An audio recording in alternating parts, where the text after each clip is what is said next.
What's up, guys? Welcome to the channel. Got a little problem. Hopefully it'll get solved here shortly. I did make some phone calls, but I'm to the point now where I'm about ready to put the structure on the platform that I made last summer for the boys for the elevated playhouse. We've got, it's roughly about 5 feet off the ground, but we've got this 12 by 12 platform. 8 by 8 of it is designated for the shed, the building portion. The rest is decking, as you can see here. Once the building's up there and secure, and I do what I have to do to make sure it's secured to the platform, I'm gonna clean up the edges on all this decking and then put some railings up and stuff like that.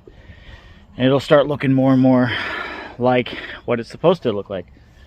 Problem I have is I'm on the second machine. I can't get it up there. So like I said, I've made some phone calls. My machine will lift it. It will only lift it a few feet off the ground though. The lifting capacity is like 950. The guys estimate this, 1,000, 1,200 pounds. It will lift it off the ground. It just won't lift it high. Anybody who owns a tractor understands that like brake force and full lifting capacity is two different things. So I actually drove down the street to a friend of ours and borrowed his Coyote 40. It's a 45C, which is a 40 horsepower. Lifting capacity on that is a 2,700 pounds. That couldn't lift it either. The issue we're having is all this weight is out front of a tractor. When you're lifting things with a tractor, you get the loader that comes down, you got the bucket. Lifting capacity is measured there at the bottom pin. Anything forward of that, you have to subtract weight.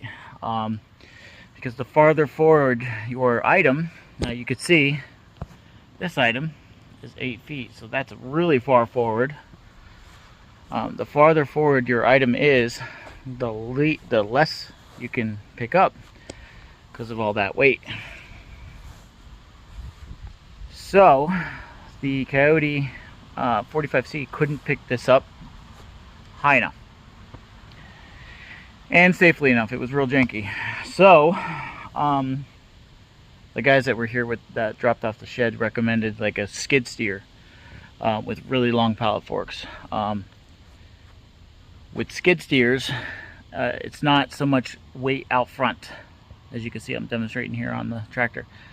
With a skid steer, the weight is like, when it gets lifted, it goes like up overhead, not like that.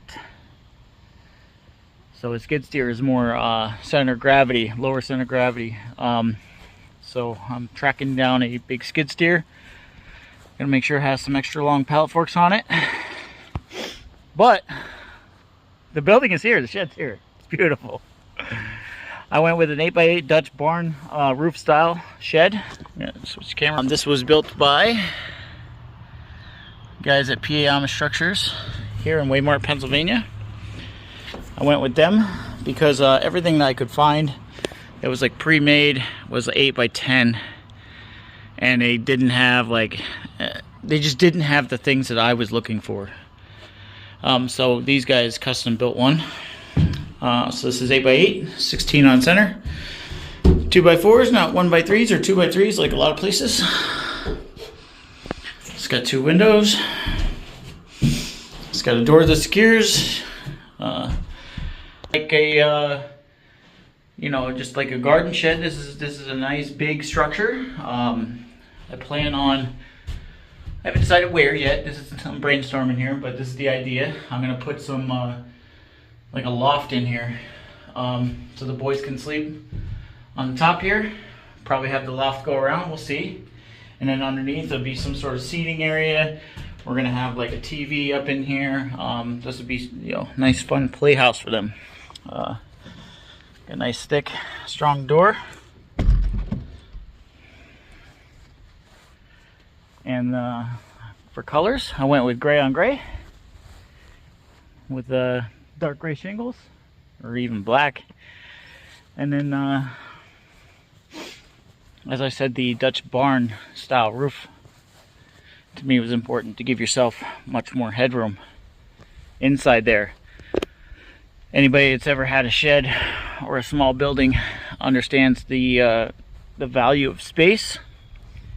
And when you increase the height of something without going wider and longer, you're adding a tremendous amount of space, especially on the inside. That makes it much more worth it.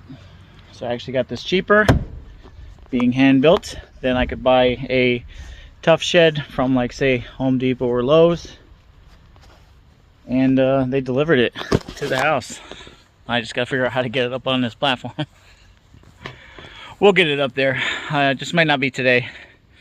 I got tracked down the right machine, but we used 2 different tractors and failed both times. But we're here. See, on this end, it's probably 6 feet. I'm just a little bit taller than it. And I'm over here on the small end, it's around 5 feet. So when you're lifting something heavy that high off the ground, you gotta have a strong machine. Of course, if I could get a crane in here, it'd be great. Crane would do it, no problem, but I don't have access to a crane. So I'm gonna keep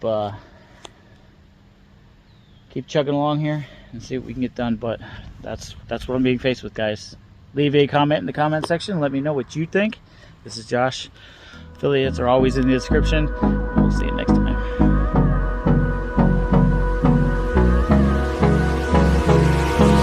Hold me close till I get up. Time is barely on our side.